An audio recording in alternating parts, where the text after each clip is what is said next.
Dear students, today I would like to discuss a very important aspect in TGT, PGT examination point of view.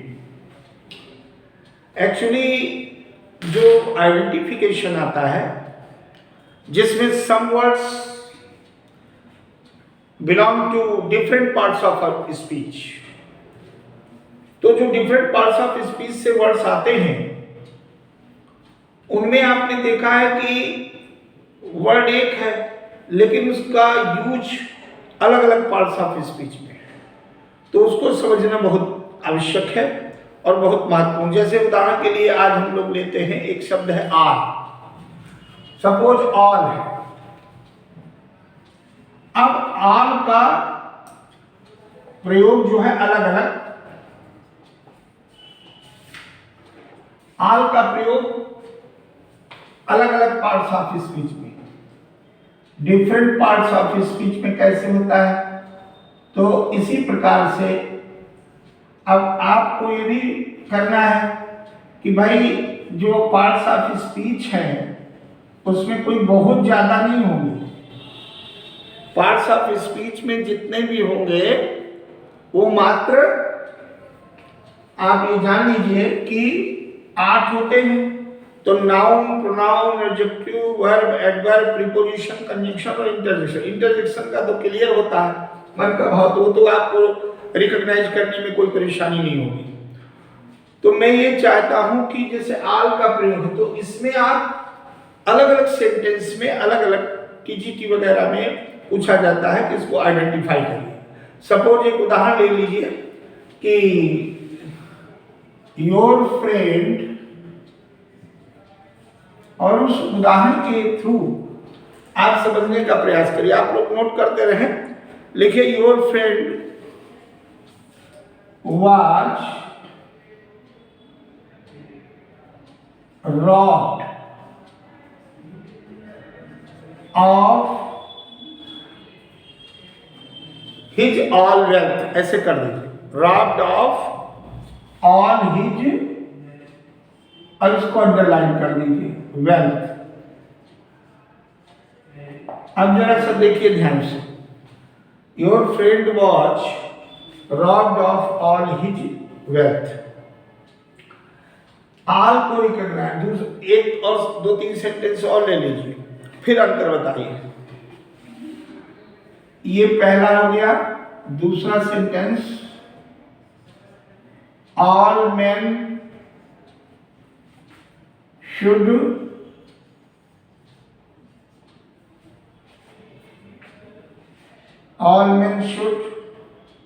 Work hard, मान लीजिए। तीसरा वाक्य में आल को underline. अब यहां सब शुरू में आ गया, यहां कहीं जैसे भी आए आल का प्रयोग दिखना चाहिए। जैसे फिर हमने कहा ए हर्मिट, एक साधु संत या जो है सन्यासी, ऑल एलोन, आल को अंडरलाइन कर दिया। अब देखिए डिफरेंट पार्ट्स ऑफ स्पीच में कैसे इसको आप ले चलेंगे। हर्मिट लिव्स ऑल एलोन, और चौथा प्रयोग कर दिया, सब मान लीजिए ऑल ऑफ योर बुक्स, इसमें भी आल को अंडरलाइन कर दिया। नोट करते जाए, all of your books are very important. अब मान लीजिए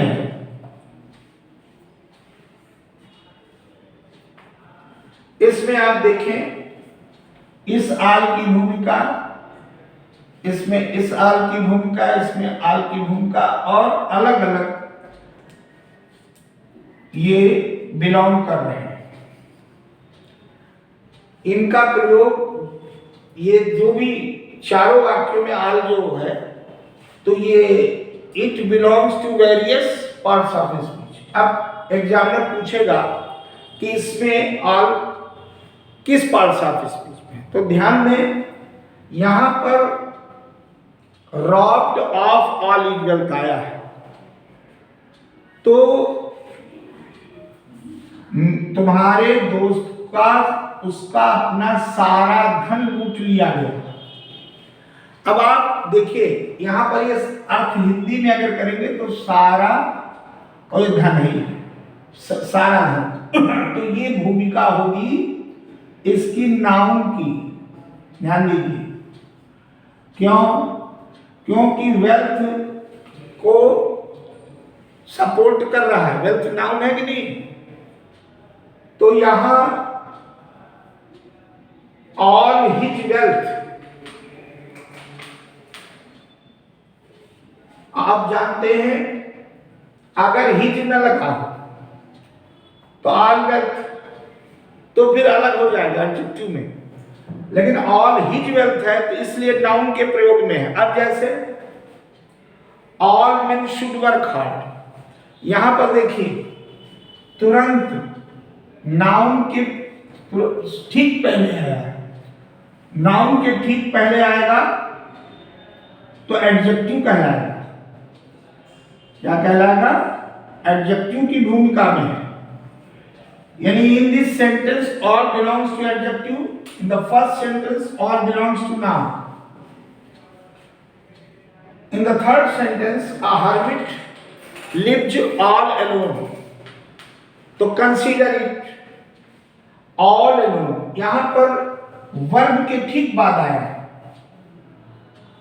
और उसके बाद इधर अलोन आ गया, ये एडजेक्टिव है। तो दोनों के बीच में वर्ब के बाद आया, एडजेक्टिव के पहले आया, तो ये एडवर्ब की भूमिका में होगा। ध्यान दो, अगर कोई चीज एडजेक्टिव से पहले वर्ब के बाद आया है तो वो एडवर्ब की भूमिका होगी, दिमाग में रख लीजिए। अब ये हमेशा के लिए जहां भी कोई भी शब्द जब ऑफ से गवर्न किया जाए, जैसे all of, everyone of, either of, neither of, none of, ऐसा ऑफ से गवर्न हो तो उसको हम क्या कहेंगे? प्रोनाउन, उसको प्रोनाउन कहेंगे। ध्यान दीजिए, इसको क्या कहा जाएगा? प्रोनाउन। अब ये देखिए, अगर आपने ध्यान से देखा तो ये समझ गए होंगे आप लोग कि ऑल का 4 वाक्यों में प्रयोग किया गया और they belong to different parts of speech. Clear? यहां पर हिज वेल्थ आया, हिज पसेसिव एडजेक्टिव के रूप में आया और इधर वर्ब आया, तो आप, लेकिन हिज वेल्थ है, उस पर मालिकाना हक धन पर हो गया, उसका अपना सारा धन, तो यहां जो सारा है वो एडजेक्टिव नहीं है, वो नाउन की भूमिका में, लेकिन जब ठीक नाउन से पहले आया तो एडजेक्टिव की भूमिका में, और एडजेक्टिव और वर्ब के बीच में आया तो एडवर्ब की भूमिका में। और आप तो बिल्कुल एक सहज रूप में ऑब्वियसली ये समझ लें कि अगर गवर्न बाय ऑफ है, जितने भी डिस्ट्रीब्यूटिव, इसको डिस्ट्रीब्यूटिव प्रोनाउन कहते हैं, तो डिस्ट्रीब्यूटिव प्रोनाउन ऑफ से गवर्न होता है, इसलिए ये प्रोनाउन की भूमिका में है। तो हम लोग इसको एक शब्द और देखेंगे इसी वीडियो में। अब आल के बाद कुछ और चुना जाता है शब्द, और डियर स्टूडेंट्स, ये प्रयोग निश्चित रूप से परीक्षा में टीजीटी, पीजीटी जैसी परीक्षा में आइडेंटिफाई करने के लिए आते हैं, और आपको पता होना चाहिए एक क्वेश्चन 5 मार्क्स का होता है, तो इसकी इंपॉर्टेंस कितनी है आप खुद समझ लीजिए। अब जैसे एक शब्द मान लीजिए हमने दे दिया थोड़ी देर के लिए, बहुत जो कॉमन उसमें आए, जैसे एक शब्द दे दिया, अब नोट करें कि जैसे एबव ले लीजिए, एबव का प्रयोग, एबव का प्रयोग कैसे रहेगा? डिफरेंट पार्ट्स ऑफ स्पीच में। अब थ्रू सेंटेंस, सेंटेंस नंबर 1 ध्यान से देखें और नोट भी करते रहें। जैसे हमने कहा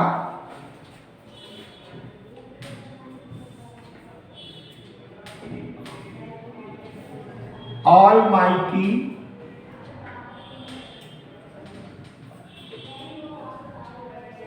God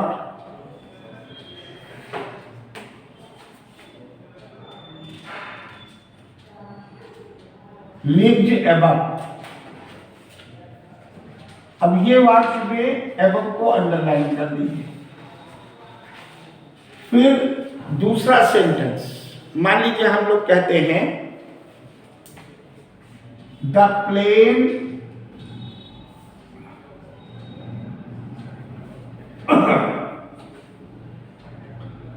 फ्लू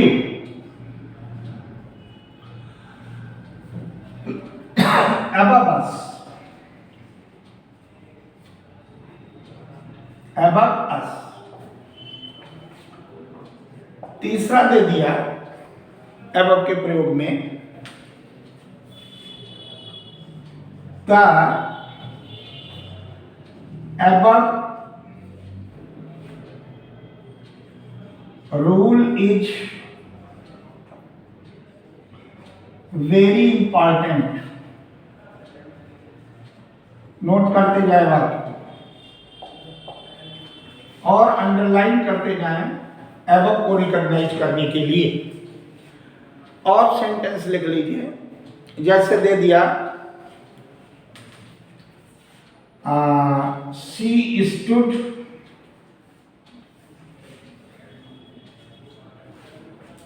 stood और high above the rest, high above the rest माने शेष वाला। यहां भी above को। अब कितने सेंटेंस आप लोगों ने उतारे? 4। अब इनमें देखिएगा जो above का प्रयोग है, they belong to different parts of speech। यहां पर पहले सबसे पहले above आ रहा, तो सीधे सीधे वर्ब के बाद आया, तो अंडरस्टूड है कि ये एडवर्ब ही होगा। क्या होगा? एडवर्ब। जब क्रिया के बाद आया और कुछ है ही नहीं, तो एडवर्ब की भूमिका में आया। अब the plane flew above us, अब आप कहेंगे कि यहां भी आया अबव, तो यहां पर ये प्रीपोजिशन की भूमिका में आया। क्यों आया? इसको समझ लो। प्रीपोजिशन की भूमिका में हम लोगों के ऊपर ये उड़ता है। इसका संबंध है, जब किसी का संबंध नाउन या प्रोनाउन से रिलेशन होता है तो उसको प्रीपोजिशन कहते हैं। Preposition is a word which shows relation with either noun और प्रोनाउन। तो यहां पर अस जो है वो ऑब्जेक्टिव फॉर्म में है नाउन के, वी का अस, तो जो वी प्रोनाउन है उसका अस हो गया। तो यहां पर अबव प्रीपोजिशन यानी इससे संबंध बना, हम लोगों के ऊपर उड़ा हवाई जहाज। और इसमें देखिए एक तो आर्टिकल जो डिटरमाइनर है आ गया द, अबव आ गया, इधर नाउन आ गया। तो नाउन से पहले की पोजीशन है इसकी, और इधर पर्टिकुलर उस पर स्ट्रेस यानी एम्फसाइज भी किया जा रहा, इसलिए एडजेक्टिव। ध्यान रखें, एडजेक्टिव एम्फसाइज होता ही होता। The rule, the above rule. अब द रूल कहता तो यहां पर रूल को डिटरमाइन, अब अबव को डिटरमाइन कर रहा है, उपयुक्त नियम, तो ये एडजेक्टिव हो गया। और एक चौथा प्रयोग जो आप लोगों ने देखा, इसमें भी जरा देखिए, शी स्टूड हाई। वो उसका स्थान है स्टूड, स्टैंड करती है सबसे ऊंची। रेस्ट माने शेष लोगों से। अब शेष लोगों से पहले एबव आ गया, तो यहां एबव किस भूमिका में आया? यहां पर रेस्ट का मतलब यहां आराम नहीं, द रेस्ट, यानी कि ये जो रेस्ट शब्द है शेष लोगों को इंगित कर रहा है। यानी नाउन या प्रोनाउन से संबंध बताने की स्थिति में, यहां प्रोनाउन से बता रहा था, नाउन से संबंध, इसलिए यहां भी प्रेप है, यहां भी प्रेप है। अब आप देखिए कि एक और वाक्य देते हैं, जैसे हम आप लोग नोट करते जाएं।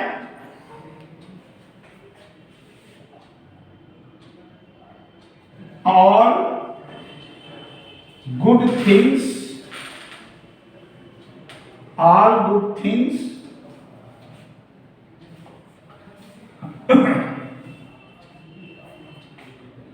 come from above,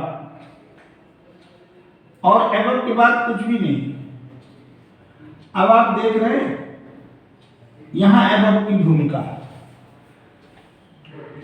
यहां फ्रॉम प्रिप आया है, ऑलरेडी वाक्य में निहित है, उसका उल्लेख है। तो ये संबंध शो करने की स्थिति में कम फ्रॉम एबव। अभी आपको बताया है कि जो प्रेप है प्रीपोजिशन, उसका नाउन या प्रोनाउन से संबंध जरूर होगा। जैसे यहां प्रेप किया था तो ये नाउन हो गया था, और द रेस्ट माने शेष लोग, यहां पर हो गया फ्रॉम एबव, यानी कि अच्छी चीजें ऊपर से आती, ऊपर से आती मतलब शीर्ष से आती है, निम्न लेवल से नहीं आती। तो देखिए एबव यहां आ गया, तो ये एबव नाउन की भूमिका में, ये किस भूमिका में हो गया? नाउन की भूमिका में। तो इसलिए डियर स्टूडेंट्स, ये प्रयोग बहुत सावधानी से समझना होता है, और through practice you may recoup and enrich identification power, although they belong to different parts of speech, but accurately you may solve these types of questions if you formally determine regarding preparation. So please keep in your mind, through practice there are so many words, one by one, by and by it will be discussed through a new video. Thank you very much.